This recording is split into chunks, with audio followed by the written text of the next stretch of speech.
નમસ્કાર મિત્રો, આજની કહાની બિલકુલ અલગ છે. એકદમ વાસ્તવિક અને દિલને હલાવી નાખે એવી. આ કહાની ફક્ત શિક્ષણ અને મનોરંજન માટે છે. બધા પાત્રો અને ઘટનાઓ કાલ્પનિક છે. તો ચાલો શરૂ કરીએ. મારું નામ અર્જુન છે. હું 31 વર્ષનો છું.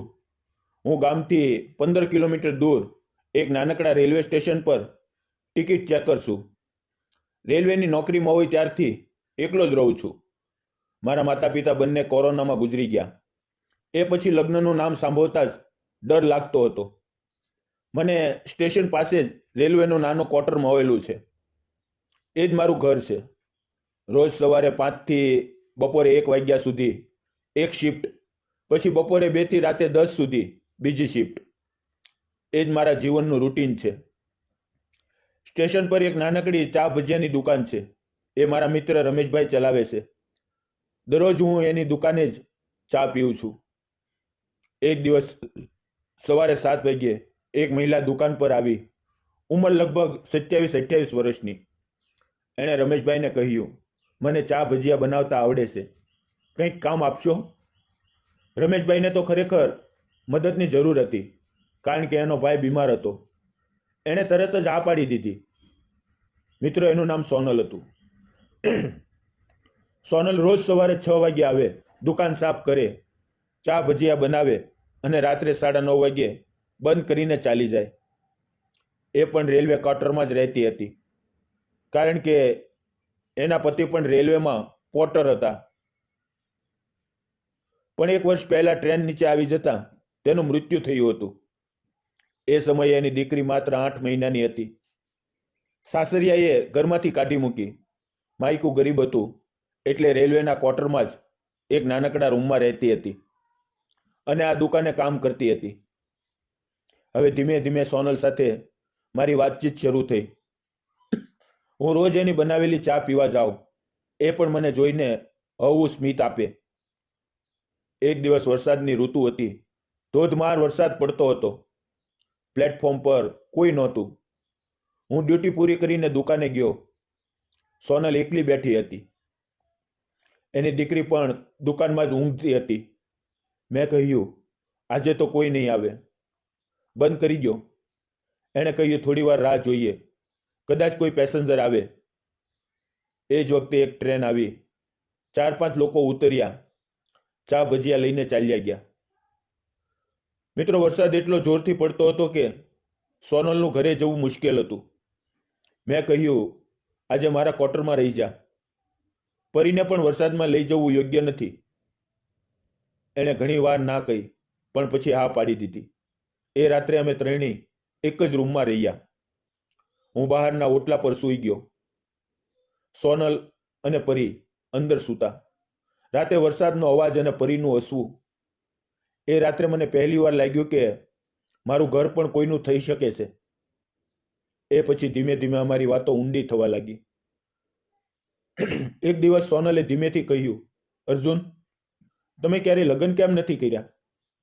મેં કહ્યું, માતા પિતા ગયા પછી ડર લાગ્યો કે કોઈને દુઃખ ન આપી શકું. એણે કહ્યું, પણ તમે ખૂબ સારા છો. જેની સાથે લગ્ન કરશો એ ખૂબ નસીબદાર હશે. એ વાત પછી ઘણા દિવસ સુધી અમે ચૂપ રહ્યા. એક દિવસ રાત્રે 10 વાગ્યે દુકાન બંધ કરીને સોનલ રડતી રડતી મારા ક્વાર્ટરમાં આવી. એના ગાલ પર લાલ નિશાન હતું. મેં ગભરાઈને પૂછ્યું, શું થયું સોનલ? એણે રડતા રડતા કહ્યું, આજે મારા સાસરિયા આવ્યા હતા. એમણે કહ્યું કે હું બીજા લગ્ન કરીશ તો પરીને લઈ જશે. ના પાડી તો મને મારી અને ધમકી આપી કે કોર્ટમાંથી છીનવી લેશે. હું મારી દીકરીને એમની પાસે નથી મોકલવા માંગતી. એ લોકો એને ખૂબ મારે છે. તેની વાત સાંભળીને મારું લોહી ગરમ થઈ ગયું. મેં એનો હાથમાં લીધો અને કહ્યું, સોનલ, હવે તું એકલી નથી. મારે તને એક વાત કહેવી છે. મને તું ખૂબ ગમે છે. ફક્ત તારો ચહેરો જ નહીં, તારી હિંમત, તારી મમતા, તારું બધું ગમે છે. હું તારી સાથે લગ્ન કરવા માંગુ છું. પરીને પણ હું મારી દીકરી માનીશ. હવે કોઈ તને હાથ લગાવવાની હિંમત નહીં કરે.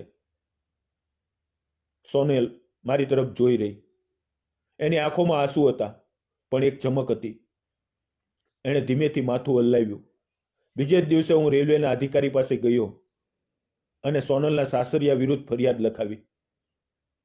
રેલવેના કાયદા મુજબ એમની પાસે કોઈ હક નહોતો, કારણ કે પતિનું મૃત્યુ ડ્યુટી દરમિયાન થયું હતું અને સોનલને પેન્શન મળતું હતું. એ પછી અમે ગામના સરપંચ અને રેલવે પોલીસની મદદથી એમને સમજાવ્યું કે હવે કંઈ નહીં થાય. મિત્રો, થોડા મહિનામાં અમારા લગ્ન ખૂબ સાદગીથી થઈ ગયા. સ્ટેશન પર બધા સ્ટાફે એક નાનો સમારંભ કર્યો. પરી મારી ગોદમાં બેઠીને હસતી રહી. આજે હું ડ્યુટી કરું છું, સોનલ દુકાન ચલાવે છે, પરી સ્ટેશન પર જ રમે છે. રાતે જ્યારે ટ્રેનનો હોર્ન વાગે છે ત્યારે અમે ત્રણેય ક્વાર્ટરની બારીમાંથી એકબીજાના ખંભે માથું ટેકવીને ટ્રેનને જોઈએ છીએ અને હસીએ છીએ. તો મિત્રો, મેં એક વિધવા અને એની નાની દીકરીને પોતાનું કરીને એમનું જીવન ફરી રંગીન બનાવ્યું. તમે કહો, મેં સાચું કર્યું કે નહીં? સાચો પ્રેમ ક્યારેય ભૂતકાળ કે ડરને જોતો નથી. એક સાચો સાથી મળી જાય તો દરેક ટ્રેન જીવનની સાચી દિશામાં લઈ જાય છે. મિત્રો, આ કહાની તમને કેવી લાગી? દિલને સ્પર્શી ગઈ? ગમી હોય તો લાઈક, શેર કરજો, કોમેન્ટમાં જરૂર લખજો અને ચેનલ સબસ્ક્રાઇબ કરવાનું ભૂલશો નહીં. ફરી મળશું એક નવી વાર્તાની અંદર. ત્યાં સુધી આવજો. વિડીયો પૂરો જોવા બદલ આપ સૌ મિત્રોનો દિલથી ખૂબ ખૂબ ધન્યવાદ. મિત્રો, વિડીયોમાં આવેલા નામ, પાત્ર અને ઘટના ફક્ત કાલ્પનિક હતા. તેનો કોઈ પણ વ્યક્તિ, જાતિ કે ધર્મ સાથે સંબંધ નથી. આ વિડીયો ફક્ત મનોરંજન અને શૈક્ષણિક ઉદ્દેશથી બનાવવામાં આવ્યો છે. જો કોઈના દિલને ઠેસ પહોંચી હોય તો તે બદલ ક્ષમા. તેને અન્યથા ન જોશો. ફરી મળશું મિત્રો આવતીકાલે એક નવી વાર્તાની અંદર. ત્યાં સુધી આવજો. ધન્યવાદ મિત્રો.